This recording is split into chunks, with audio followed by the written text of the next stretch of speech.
Morning guys, it's Clarkey here. Welcome back to the Monday wrap-up video. This is a weekly video, guys, where I go through and wrap up the games. It'll be a nice and short one today. We only had 4 games to watch on the weekend, but they were all pretty entertaining games. So we'll jump straight into it with Thursday Night Football. The Melbourne Storm defeat the Dragons 16 points to 14. Now, I thought despite the Dragons losing here, I was really impressed by their young guns. They stepped up. Obviously, there wouldn't have been too much chemistry through that team, and a lot of them aren't very experienced at the NRL level, especially in the halves there. Obviously, Nichols in his second game, and Jai Field, I think that was his 8th, under 10 regardless. Now, Darren Nichols, to start off with him, absolutely superb kicking game. He really controlled that team, steered them around the park, and it leads me to ask the question, how has Nichols ever...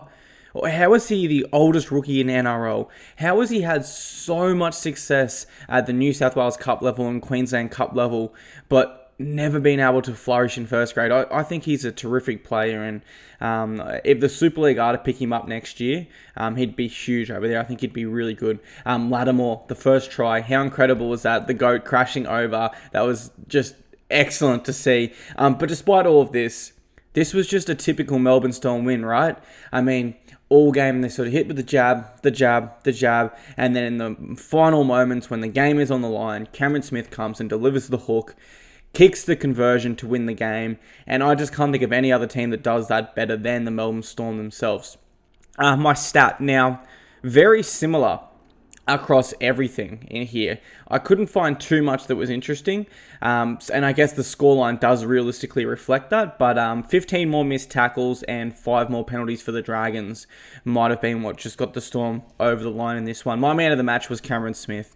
It's cliche, I know, guys, but 50 tackles, and he orchestrated absolutely everything with Cameron Munster out, so it had to be Cameron Smith. What did I like, guys? I like to finish each of the breakdowns here on a high note. I give a like for each team moving forward into next week. So for the Melbourne Storm, obviously I like their ability to always find a way to come out on top. It's incredible. And for the Dragons, grit, determination, and the fight shown by them, despite the huge changes they had to endure to their forward pack and back line realistically as well. I really like what I saw from them. Friday night, the Sydney Roosters took on the West Tigers. They defeated them by 8 points, 24-16. Now, probably an expected result, especially considering we were meant to have Jared Rea-Hargraves, Keary, and Nathan Friend return. In the end, they only got Jared Rea-Hargraves and Keary, and I know I'm saying and only. They are 2 of the best in the world, so when you factor that in, this result was expected. But the Tigers were really able to disrupt this football side, guys, and I'll tell you what they did. They chanced their arm, and I've been saying it for the last couple years now, against the Melbourne Storm and the Roosters in particular, you cannot just play one-up football.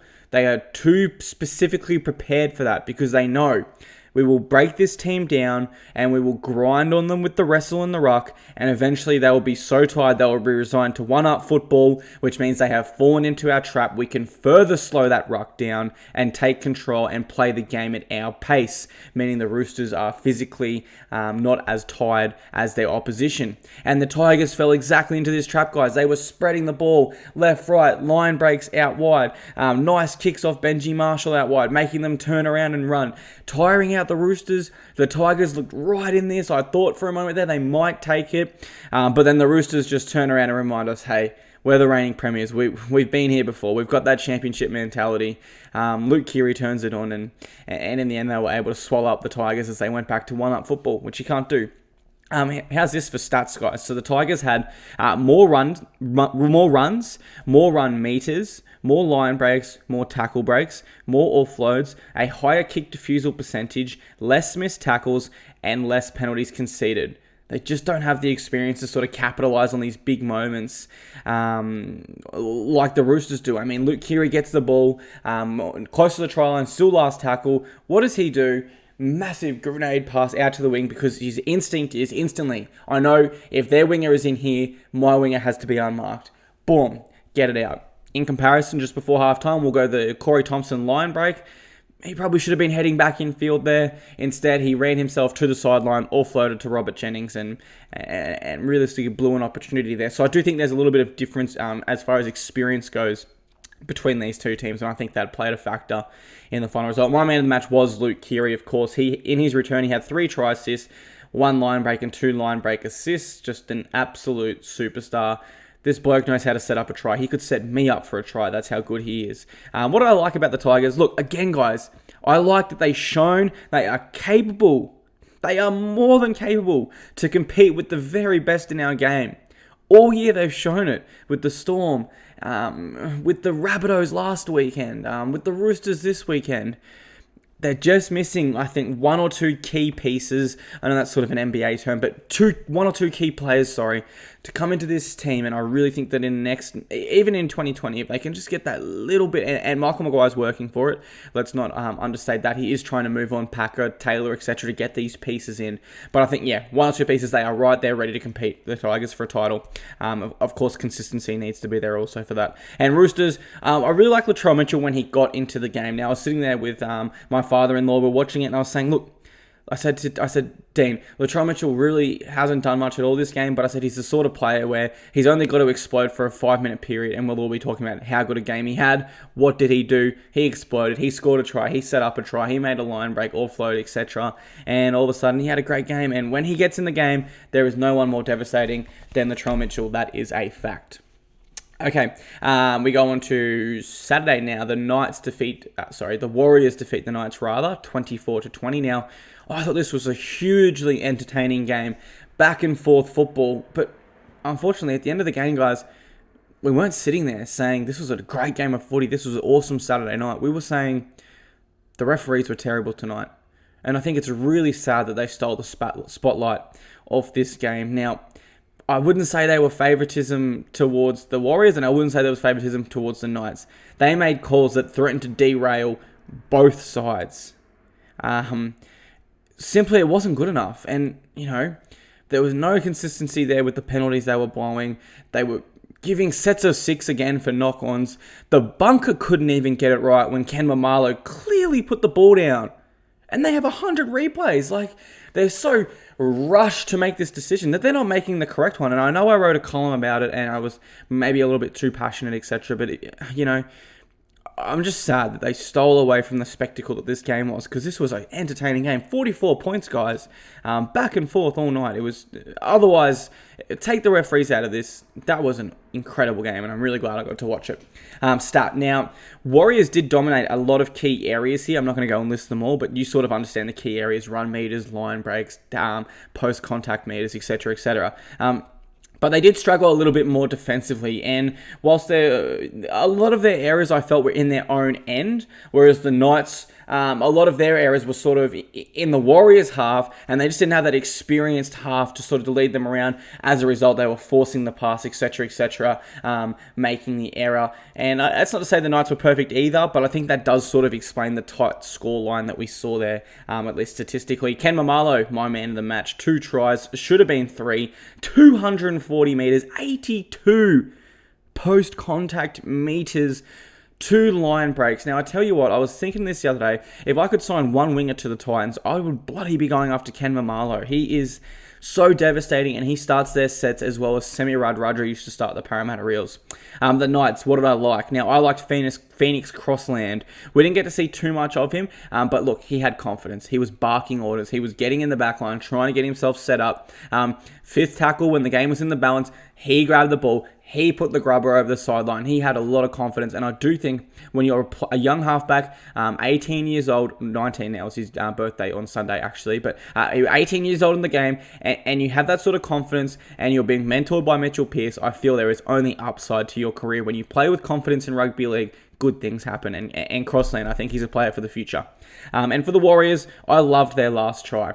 Not often do we see a prop score the game winner, but this side was just so hungry. And when you do have someone like your bench prop, Sam Lasone, getting that ball that rebounded off Connor Watson's leg to score, it shows that when you're hungry and you want it, you don't need your superstars like your Roger Tuivasa-Sheck to win the game for you. You can go and get it yourself if you're that hungry, and that was incredible to watch. And last game for the round, another game that was incredible to watch. This was actually a really good round despite Origin and the bye round disrupting it hugely. Broncos defeat the Sharks at the Sharks home ground by 2 points. 3 weeks in a row, guys, the Sharks have scored more points They have lost again, and their spine has failed to deliver again. And I know last week I didn't give much emphasis to the Bulldogs for their win over the Sharks. I rather said the Sharks were terrible. And that much is true again this week. So I'm not going to talk about the Sharks here. I'm going to give massive raps to the Broncos because they had huge injury tolls. They had players out of position. They had 4 players on debut, but their effort, the determination shown, some of the best I've seen all season. Honestly, it really was. And obviously, you can all see the hat I'm wearing and the polo I'm wearing. It's not too often I would like to admit that, given they are our big brother. But they were just spectacular. Stat. Let's go back to the Sharks here real quick. Every single member of the Sharks spine made at least 1 error. That's not good enough. I mean, Matt Moylan on a very high contract. Chad Townsend on a mid to high range contract. Sean Johnson on a very high contract. And I know you can look at it, it was just an error.